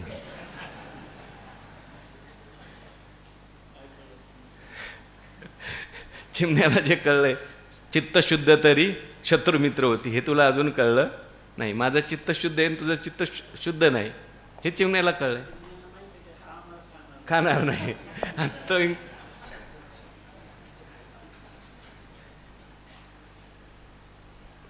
सकळांत तुका म्हणे कृपा केली नारायणे, जाणी जेते येण्यात लाज वाटे मज मानिती हे लोक, हे तो नाही एक माझे अंगी. मोजूनी झिजलो मापाची ये परी, जाळावी हे थोरी लाभावीन. तुकाराम महाराज म्हणतात, मला लाज वाटते, लाज वाटे मज मानिती हे लोक. लोक मला मानायला लागले म्हणून मला काय वाटते, लाज वाटते, वाईट वाटतं त्याचं. अनेक अभंग आहेत तुकाराम महाराजांचे. हां, लोक म्हणती मज देव, हा तो अधर्म उपाव. किंवा काय नव्हे करिता मज, काय नव्हे करता तुझ, आता राखी माझी लाज. मी तो अपराधाची राशी, नोहे दास खरा, परे हा झाला शे डांगोरा. याशी काय करू आता, तो हे सकळ जानता. तुकाराम महाराजांना कीर्ती झाली, मान वाढला. तुकाराम महाराज म्हणतात, बरे लोकांनी मानू नये, कोठे अंगे देवा आली थोरपण, बरे होतो दिन होतो तरी. देवा कुठून महाराज झालो, कुठून लोक मानायला लागले. बरं पहिल्यासारखं होतं, दिन होतो. काय त्याचा पुढचं जण काय, साधन ते सेवा संतांची उत्तम, आवडी हे नाम गाईन ते. मी आपलं संतांची सेवा करत होतो, नामस्मरण करत होतो, पण महाराज झाल्यापासून काहीच घडत नाही. लोक मानायला लागले, पूजा करायला लागले, सेवा करायला लागले. तुका म्हणे सोंग वाया, कारण या अनुभवे. म्हणून लाज वाटे मज मानती हे लोक. लोक मला मानतात, मला त्याची लाज वाटते. हे तो नाही एक माझ्या अंगी, कारण माझ्या अंगामध्ये तो अनुभव नाही आहे. मला लोकांनी मानावं, लोकांनी माझी पूजा करावी एवढा माझा अधिकार नाही. का, मोजोनी झिजलो मापाची ये परी. अहो तुम्ही कीर्तन करताय, तुम्ही प्रवचन करताय, लोकांना उपदेश करताय, त्याच्यामुळे अनेकांचे संसार सुखी झालेले आहेत. ते म्हणले काय झालंय त्यांचं, पण मी झिजून गेलो. मोजूनी झिजलो मापाची ये पुरी, परी. जसं माप असतं ना, त्या मापात धान्य मोजलं जातं, साखर मोजली जाते, ते माप झिजून जातं, पण त्या मापाला कधी साखर खायला मिळत नाही. ते नाथ महाराजांनी उदाहरण दिले, जेवी गुळा ऊसाचा घाणा, तोंडीचा रस भरे भाना. हां, गुळाचा तो चरखा असतो ना, दुसऱ्यांना त्या ठिकाणी रस काढून देतो, ते तृप्त होतात. आणि चरख्याच्या तोंडात काय, नाथ महाराज म्हणतात, चरख्याच्या तोंडात कर कर. म्हणून चरखा तसाच राहतो. शब्द ज्ञानाचंही वर्णन, म्हणजे तुकाराम महाराज म्हणतात, तसं मला उपयोगाचं नाही देवा. मोजोनी झिजलो मापाची परी, जाळावी हे थोरी लाभावी. लाभ जर झाला नसेल, परमात्मा प्राप्त झाला नसेल, अनुभव जर आला नसेल, काय हे थोर पण काय जाळायचं आहे का. कोमळ कंटक तीक्ष्ण अगरी, पोचट हे वरी अंगकांती. काटा असतो त्या ठिकाणी, कोमळ काटा असतो, एकदम कोवळा काटा जो असतो तो तीक्ष्णसुद्धा असतो. त्या ठिकाणी दिसायला सुद्धा सुंदर असतो काटा, परंतु कोमळ असतो, पोचट असतो. त्याच्यावर पाय दिला तर तो मोडत नाही कोणाला, तो लगेच तो काटा मोडून जातो, किंवा तो पोचट असतो. तसं बाहेरून दिसायला तो काटा आहे, तसं माझं बाहेरून दिसत असेल वैराग्य, पण आतमध्ये मला माहिती आहे किती माझं वैराग्य आहे. कोमळ कंटक तीक्ष्ण अगरी, पोचट हे वरी अंगकांती. किंवा चित्रीचे ते लेप शृंगारिले निके, जीवे विन फिके रूप त्याचे. चित्रामध्ये सुंदर असं चित्र आहे. त्या चित्र किती जरी सुंदर असलं तरीसुद्धा त्या ठिकाणी त्या चित्रात जीव नसल्यामुळे ते फिकं आहे चित्र. तसं बाहेर किती डामडोल झालेला असला, बाहेर किती लोक मानत असले तरी त्या चित्राप्रमाणे आहे, आतमध्ये मात्र त्याच्यामध्ये अनुभव नाही, जीव नाही. म्हणून तुका म्हणे दिसे वाया गेलो देवा, अनुभव ठावा नाही तेने. मी असं वायाला गेलेलो आहे असं मला दिसायला लागलं आहे, मला अजून अनुभव प्राप्त झालेला नाही, म्हणून असं मला वाटतंय. तेव्हा लवकर हे देवा, हे लोक जे मला मानतात ते माझं सगळं दूर कर आणि मला लवकर लोकांच्यापासून दूर करून अनुभव येऊ दे. याच्याकरता तळमळीन तुकाराम महाराज हे साधकाची भूमिका घेऊन बोलत आहेत. बोलविशी माझे मुखे परी जना वाटे दुःख. देवा, वास्तविक पाहता मी बोलतच नाही. साळुंखी मंजुळ बोलतसे वाणी सकविता धनी. ज्यावेळेस रामेश्वर भट्टांनी महाराजांना विचारलं तुम्ही अभंग लिहिता असं मी ऐकले, म्हणजे मी नाही लिहित, परमात्मा माझ्याकडून लिहून घेतो, तो माझ्या मुखातून बोलवतो. बोलविशी देवा, तुकाराम महाराज या अभंगात देवाशी बोलतायत. बोलविशी माझे मुखी परी या जना वाटे दुःख. मी तू जे बोलवतो ते बोलतोय, परंतु ह्या लोकांना ते आवडत नाही. त्यांना त्याचं काय होतं, दुःख होतं. कधी कधी महाराज तीक्ष्ण उत्तर देतो तीक्ष्ण उत्तरे पुढे व्हावयाशी बरे, पण लोकांना ते काय होत नाही, आवडत नाही, दुःख वाटतं. का दुःख वाटतं म्हटले, जयाची आवडी तया लागे ते चरफडी. ज्याला ज्याची आवड असते त्याच्याकरता तो चरफडत असतो. ह्या लोकांना सगळ्यांना विषयाची आवड आहे, या लोकांना सगळ्यांना संसाराची आवड आहे, आणि मी सांगतो संसाराच्या अंगी अवघीचं व्यसन आहे. विषय जे आहेत हे दुःखरूप आहेत हे सांगतोय, त्यामुळे त्यांना ते आवडत नाही. हे खाऊ नका, ते खाऊ नका, हे पिऊ नका, हे करू नका, असं मी लोकांना जर सांगायला लागलो, संसारात आसक्त होऊ नका, ते लोकांना आवडत नाही. लोकांना ते दुःख वाटतं. कारण जयाची आवडी तया लागे ते चरफडी. कठीण देता काढा. उदाहरण दिलं, जलपे रोगी मिळवी दाढा.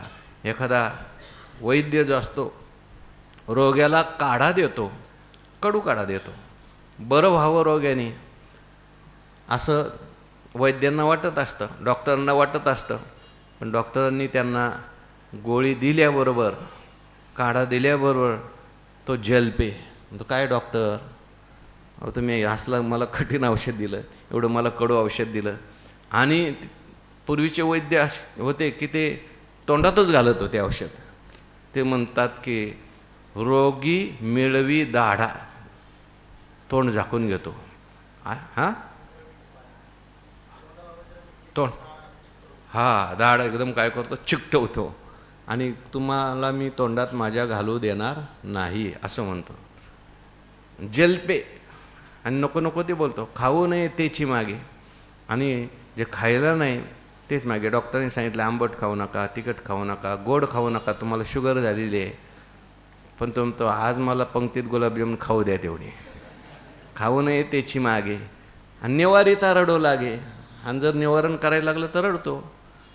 वैद्या भीड काय, पण वैद्यांनी त्या ठिकाणी भीड धरून चालत नाही.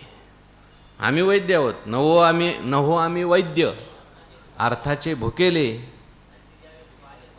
भलते द्यावे पाले भलत्याशी. हो, नाही भीड भार. तो का म्हणे सानातोर, आम्हाला भीड नाही. का भीड काय कोणाची धरायची, म्हणून वैद्या भीड काय. आणि वैद्यांनी जर भीड धरली तर आतिथ्याही जीवेज आहे, दुराग्रही मनुष्य जीवाने जातो. म्हणून वैद्याने कधी भीड धरायची नाहीत. त्या ठिकाणी जे योग्य असेल ते करायचं. नये भिडा सांगो आण. भिडेने आम्ही दुसरं काही सांगणार नाही. कारण पथ्य औषधा कारण, औषध जे आहे त्या औषधाबरोबर पथ्यसुद्धा खूप महत्त्वाचं आहे. औषध घेतलं आणि पथ्य जर पाळलं नाही तर मात्र औषधाचा गुण येणार नाही. म्हणून नये भिडा सांगो आण.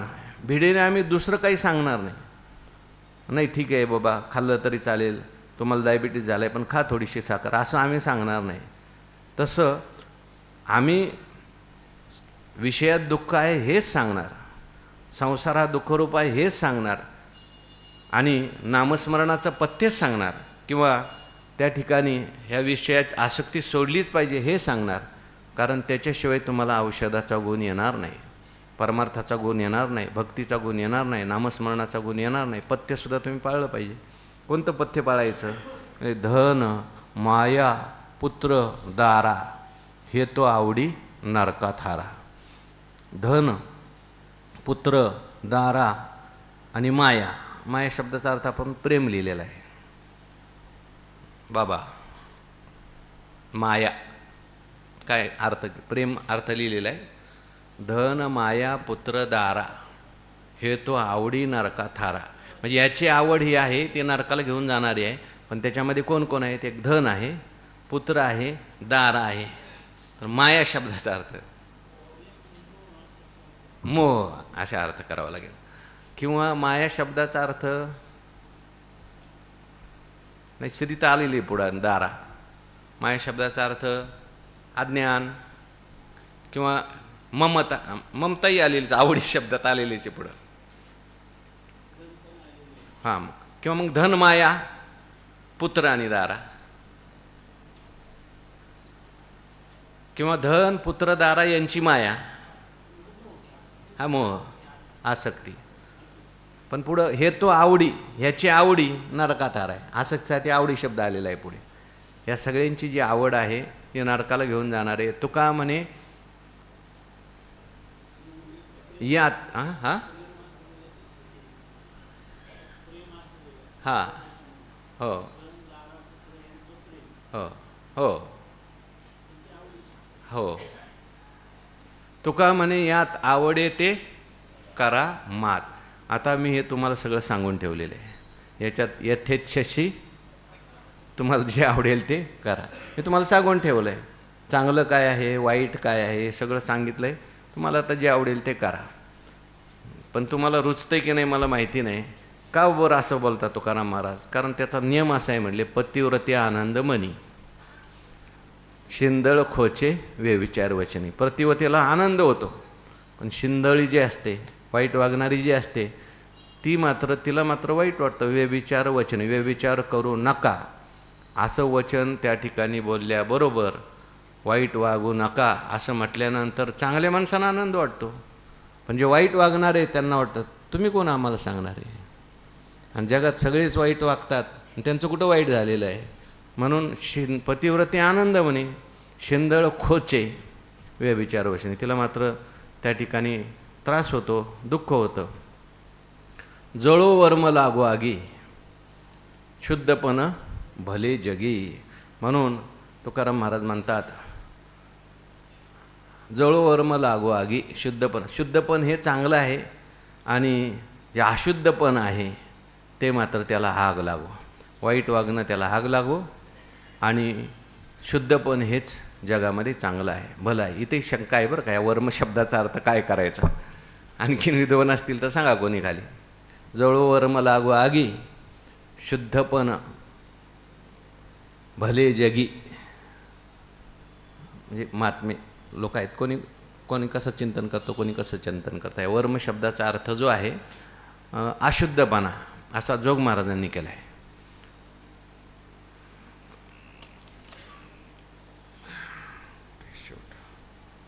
खंदारकर महाराजांनी फार विस्ताराने अर्थ लिहिला आणखीन त्याचा.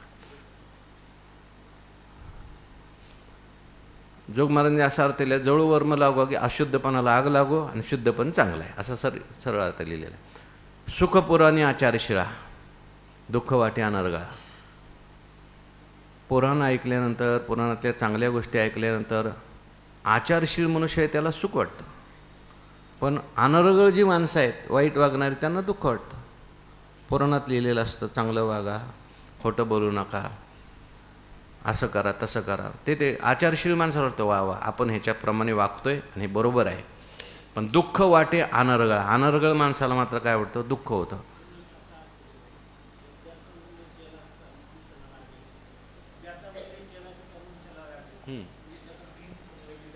हां, जळो, बरोबर.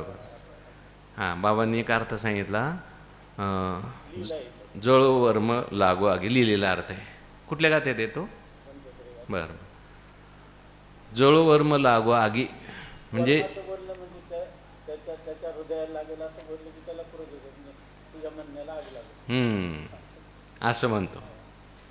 जर कोणी म्हणलं का शुद्ध राहणे हे चांगलं आहे, शुद्ध राहणं चांगलं म्हणजे हा अशुद्ध आहे, याला याच्या मर्माला जिव्हारी लागतो हां, आणि मग तो म्हणतो हे बोलण्याला आग लागेल. आगलं बरोबर. शूरा उल्हास अंगी गांड्या मरण ते प्रसंगी. शूर असतो त्याला उल्हास वाटतो युद्धाचा प्रसंग आला तर, आणि भित्रा मनुष्य असो त्याला मरणाचा प्रसंग निर्माण होतो. शुद्ध सोने उजळे अंगी. शुद्ध सोनं असतं अग्नीत टाकलं उजळतं, आणि हीन काळे धावे रंगी. हीन जे सोनं आहे ते मात्र अग्नीत टाकले काळं पडतं. शेवटी एक दृष्टांत द्या. तुका म्हणे तोच हिरा घन घाये निवडे पुरा. घनाने हाणला घाव घातले तरीसुद्धा फुटत नाही तो खरा हिरा. हिरा ठेविता एरणी वाचे मारिता जो घनी तोची मोल पावे खरा. करणीचा होय चोरा. तुका म्हणे संत सोशी जगाचे आघात. बरोबर तुका म्हणेस ना, तुका म्हणे तोची संत सोशी जगाचे आघात. चालती आडवाटा आणि का दाविती जे नीटा. मनी तयाचे उपकार नाही जोडा तो गव्हार. एखादा मनुष्य स्वतः चुकलेला असेल आणि तो आपल्याला जर चांगलं सांगत असेल तर अशाचं सुद्धा आपण ऐकलं पाहिजे. हा सिद्धांत इथे सांगितला आहे तुकारामाने. चालती आडवाटा, स्वतः आडवाटेने गेले आणि त्यांना दुःख होतं आहे. आणि का दाविती जे नीटा, ते म्हणतात बा मी खाऊ नये ते खाल्लं, मी पिऊ नये ते पिवले, मी करू नये ते केलं, त्यामुळं मी दुःख भोगतोय, तू तसं करू नकोस. मुलाला सांगतो, मित्रांना सांगतो, पण हा म्हणतो तू असं करतो, तू खातो आणि मला नको खाऊ सांगतो, मी तुझं ऐकणार नाही म्हणतं. मुलगा म्हणायला लागला वडिलांना, तुम्ही पिता आणि मला पिऊ नको म्हणता, तुम्ही खाता आणि मला खाऊ नको म्हणता, असला कुठला उपदेश असतो काय? मी स्वतः तुम्ही करता तेच करणार. तुकाराम महाराज म्हणतात, न मनी तयाचे उपकार नाही जोडा तो गवार. त्यांचे उपकार मानत नाही, त्यांचं ऐकत नाही, तो गव्हार आहे, त्याच्यासारखा दुसरा मूर्ख नाही. नाही जोडा तो गव्हार. विष सेवनी वारी मागे. एखादा मनुष्य त्याने विष सेवन केलं आणि त्याला आता त्रास झाला, तो दुसऱ्याला म्हणतो बाबा कधी जीवनात विष सेवन करू नका, प्राण जाता जेणे संगे. कारण त्याच्या संगतीत माझं आता प्राण जायची वेळ आलेली आहे. मी आता सध्या हॉस्पिटलमध्ये आहे, मी रागारागाने विष घेतलं आणि आता मला बरं झालं, डॉक्टर आले म्हणून बरं झालं, मी आता बरा होतोय, पण तुम्ही कधी जीवनात विष घेऊ नका. तो म्हणतो आता तू घेतलं तसं मलाही घेऊन बघायला काय हरकत आहे, बघ घेऊन मग काय होतं ते. बुडता हाका मारी ठाव नाही आणि कावारी. एखादा मनुष्य जो आहे तो बुडायला लागला, त्याला सुरुवातीला थोडंसं पाणी होतं, नंतर मध्ये पाण्यात गेल्यानंतर तो बुडायला लागला. तो म्हणायला लागला मी बुडतोय, आता तू इकडं पाण्यात येऊ नकोस, तूही मायासारखाच बुडशील. हां तू गेला ते मला येऊ दे जरा, आता पोह दे बळ. बुडता हाका मारी ठाव नाही आणि का वारी. इकडं ठाव नाही तर पाण्यामध्ये खोल पाणी आहे, दुसऱ्याला सांगतोय तुका म्हणे न करी हेका. तुकाराम महाराज म्हणतात तुम्ही मात्र हेका करू नका, मी त्याचं ऐकणार म्हणू नका. तो चुकलेला आहे म्हणून मी त्याचं ऐकणार नाही असं म्हणू नका. गुण घेऊन अवगुण टाका. त्याचे गुण घ्या आणि अवगुण सोडून द्या. तुम्हाला गुण सांगतोय ना, तुम्हाला चांगलं सांगतोय ना, ते बघा. कुळीचे दैवत ज्याचे पंढरीनाथ होईन दाशी सुत त्याचे घरी. शुद्ध याती कुळ वर्णा चाड नाही, करी भलते ठाई दास तुझा. कुळीचे दैवत ज्याचे पंढरीनाथ, परमात्म्याला तुकाराम महाराज मागणी करतात. कुळीचे दैवत ज्याचे पंढरीनाथ, ज्याचं कुळीचं दैवत पंढरीनाथ आहे. विठ्ठल कुळीचे दैवत. विठ्ठल वित्त गोत चित्त, विठ्ठल पुण्य पुरुषार्थ. किंवा ज्याचं कुळीचं दैवत पंढरीनाथ आहे, म्हणजे एकनिष्ठ, ते आमचे कुळदैवत पांडुरंग. एकनिष्ठता आहे याच्या जीवनामध्ये. दुसरं परमात्म्याशी जो अनन्य आहे, असा जो कोणी भक्त असेल परमात्मा पांडुरंगाचा भक्त, होईन दासी सूत त्याच्या घरी. त्याच्या दासीचा होईन दासी सूत त्याचे घरी. दासीचा मुलगा होईन त्याच्या घरी. तुमची दासीचा दास करून ठेवा. त्याच्या दाशीचा मी मुलगा होईल कशा करता? त्याची सेवा करण्याकरता. म्हणजे आई माझी सेवा करीलच, पण मी त्याची सेवा करीन. शुद्ध याती कुळ वर्णाचा आड नाही. मग त्याचं कुळ, वर्ण आणि याती शुद्धच असली पाहिजे असं काही नाही. तुका म्हणे याती हो का तयाची बलती. कुठली याती असू द्या, तो शुद्धच आहे. मग त्याची शुद्ध असली पाहिजे असं काही नाही. करी भलते ठाई दास तुझा. आणि कुठंही तो असू द्या, त्याच्या घरी मला देवा तुझा तू दास कर. अशा भक्तांच्या घरच्या दाशीचा सूत कर आणि करे भलते ठाई दास. त्या निमित्ताने मी तुझा दास होईल. पंढरी कोणी जाती वारकरी होईन त्याच्या घरी पशु येते. पंढरीला कोणी वारकरी जर जात असतील, दर एकादशीला जात असतील, आषाढीला जात असतील, कार्तिकीला जात असतील, पंढरीची वारी करत असतील, तर त्याच्या घरामध्ये मी पशु होईन त्याच्या घरी पशु याती. म्हणजे त्याच्या घरामध्ये असलेला गाय असेल, बैल असेल, कुत्रा असेल, काही जरी मी त्याच्या घरी होईन, त्या निमित्ताने मला त्याचा सहवास प्राप्त होईल. विठ्ठल चिंतन दिवस रात्री ध्यान होईन पाये तन त्याचे पाये. जो विठ्ठलाचं चिंतन आणि दिवस रात्र करतो, देवाचं ध्यान करतो, चिंतन करतो, त्याच्या पायातलं पायतन काय होईल? मी होईल म्हणतात. त्याच्या पायातला पायतन काय? संत चरणीच्या पादुका झाला जनार्दन एका. त्यांच्या चरणाचं पायतनी होईल मी, पायातलं वाहन मी होईल. तुळशी वृंदावन जयाच्या अंगाने होईन किरसुनी त्याच्या घरी. ज्याच्या घरात तुळशी वृंदावन आहे त्याच्या घरात ती किरसुनी मी होईल. तुका म्हणे हाची भाव माझ्या चित्ती. आणि हाच माझा चित्तामध्ये नेहमी भाव आहे देवा. आणिक नाही गतीचा आडमज. दुसरी मला कोणती गती, सद्गती, तिची इच्छा, आवड, छंद, चटक नाही. मला मोक्ष नको, मला त्या ठिकाणी वैकुंठ नको, मला कोणी नको. आपल्या भागवतामध्ये व्रत्रासुर महाराजांनी जी काही स्तुती केलेली आहे त्याला भक्तिशास्त्रातली चतुश्लोकी म्हणतात. भक्तिशास्त्रातली चतुश्लोकी. त्याच्यात त्यांनी हे असं वर्णन केलं आहे. अहम हरे तव पादैक मूलो दासानुदासो भवितास्मी भूया. अहम हरे तव पादैक मूलो दासानुदासो भवितास्मी भूया. तुमच्या दासांचा दास मी. आणि शेवटी असं वर्णन केलं आहे, न पारमेष्ट्यम न रसाधिपत्यम न मोक्ष सिद्धीर अपुनर्भवम. मला मोक्ष नको, काही नको. परमेष्टीपदा तुच्छवाने ती हो. घेईन मी जन्म यासाठी देवा तुझी चरणसेवा तुझी भक्तांची चरणसेवा साधण्याकरता मी परत. तुका म्हणे हाची भाव माझ्या चित्ती नाही आणि का गतीचा आडमज. मला दुसऱ्या कुठली गती नको, मला ही संतांची सेवाच त्या ठिकाणी मिळाली पाहिजे. शेवटचा अभंग आहे. चंदनाचे गावी सर्पाची वसती भोग ते होती द्वीपांतरी. एका वजे एका लाभ घडे देवा संचिताचा ठेवा वेगळाला. तुकाराम महाराजांनी देवाला प्रार्थना केलेली आहे जड लोकांच्या उद्धाराकरता. पण काय करावं, जड लोकांचा स्वभाव कसा असतो हे तुकाराम महाराज या अभंगातून सांगतात. चंदनाचे गावी सर्पाची वस्ती भोगी ते होती द्वीपांतरी. त्या ठिकाणी चंदनाजवळच सर्प असतात. चंदनाचे बूड सर्पी जैसे का दुवाड. पण चंदनाचा सुगंध जो आहे त्याचा भोग मात्र दुसरे द्वीपातून लोक येतात आणि त्या चंदनाचा सुगंध घेऊन जातात. का कमलकंदा आणि दरदोरी नांदणूक एकेची घरी पराग सेवीजे भ्रमरी एरात चिखल उरे. सर्पाला काही फक्त सर्पाला शीतलता मिळते पण सुगंध मात्र बाहेरचे लोक येऊन घेऊन जातात.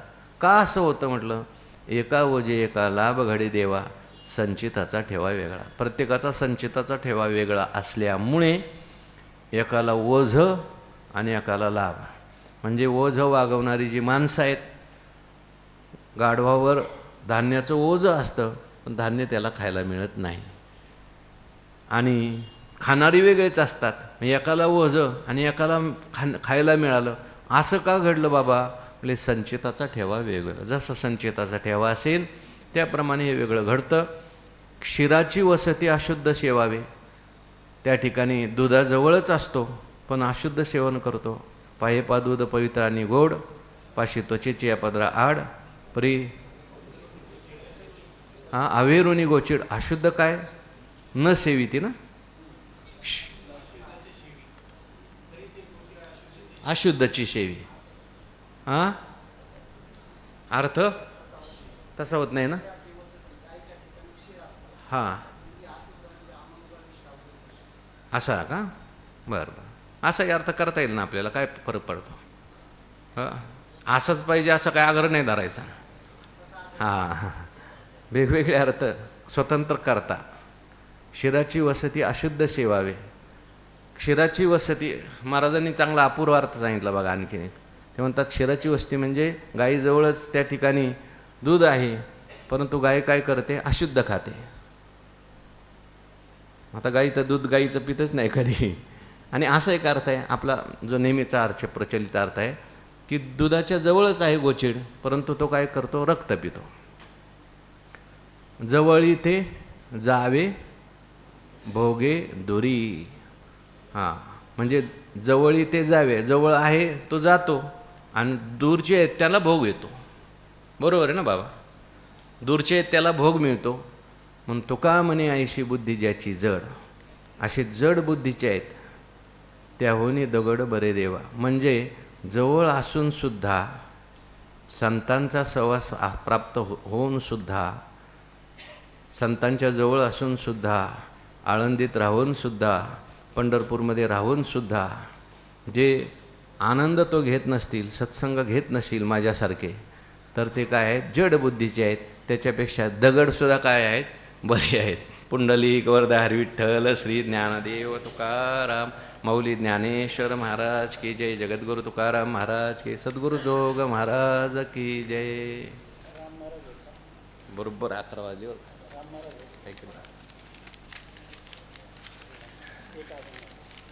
हा भंग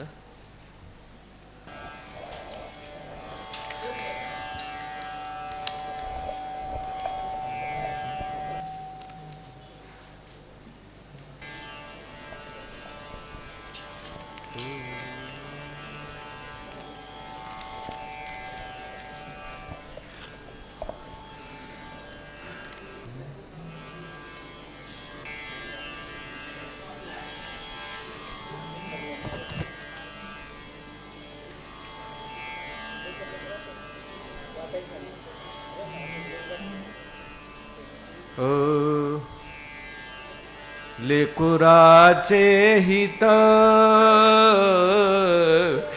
देवाचे.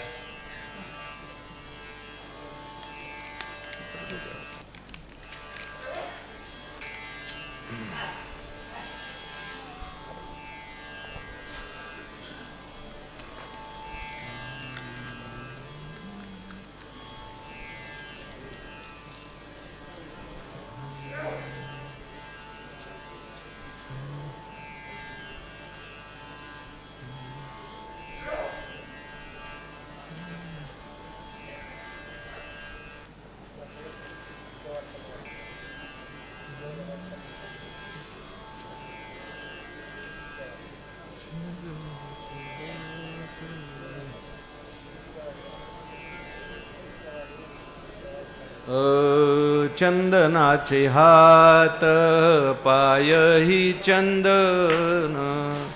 चंदनाचे हात पायही चंदन. हात पायही चंदन. चंदनाचे हात पायही चंदन.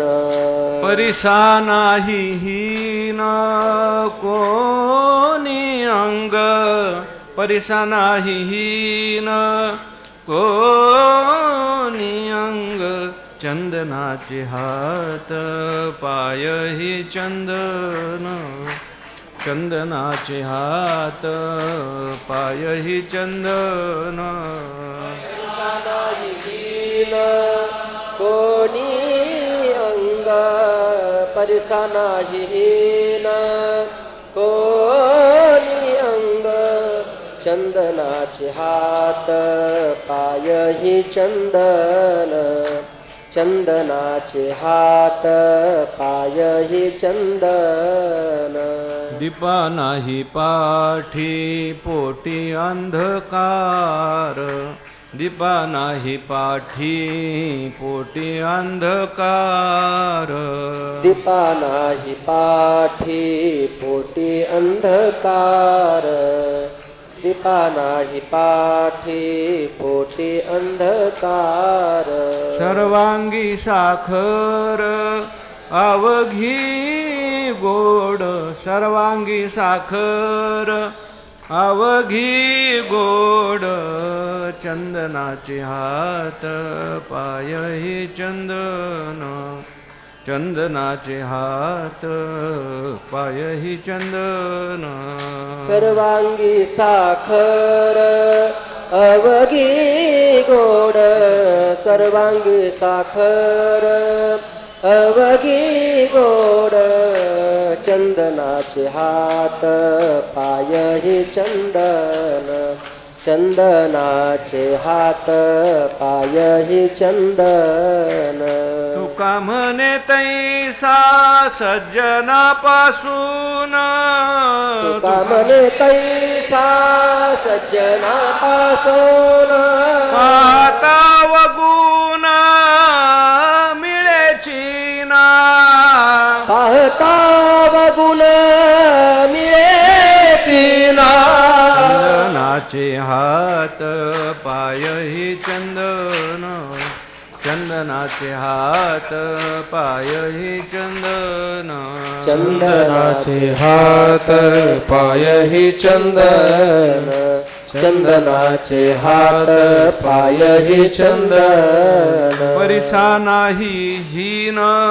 कोणी अंग परिसा नाही हीन कोणी अंग चंदनाचे हात पायही चंदन चंदनाचे हात पायही चंदन परिसा नाही हीन कोणी अंग परिसा नाही हीन कोणी अंग चंदनाचे हात पायही चंदन चंदनाचे हात पायही चंदन कुंडलिक वरदाहरी विठ्ठल श्री ज्ञानदेव तुकाराम माऊली ज्ञानेश्वर महाराज की जय जगद्गुरु तुकाराम महाराज की जय. ज्ञानदेव तुकाराम ज्ञानदेव तुकाराम ज्ञानदेव तुकाराम ज्ञानदेव तुकाराम ज्ञानदेव तुकाराम ज्ञानदेव तुकाराम ज्ञानदेव तुकाराम ज्ञानदेव तुकाराम तुकाराम तुकाराम तुकाराम कुंडलिक वरदा हरी विठ्ठल श्री ज्ञानदेव तुकाराम माऊली ज्ञानेश्वर महाराज की जगद्गुरु तुकाराम महाराज सद्गुरु की जय. जोग महाराज की जय. यानंतर बरोबर दुपारी 3 वाजता सत्राला प्रारंभ होईल.